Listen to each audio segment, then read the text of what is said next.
Ayuda.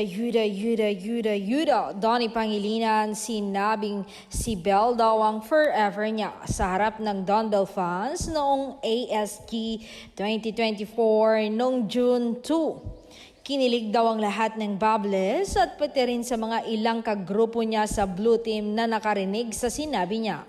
Sabi nga ni Ronnie ay wala na, nabihag na ni Belle.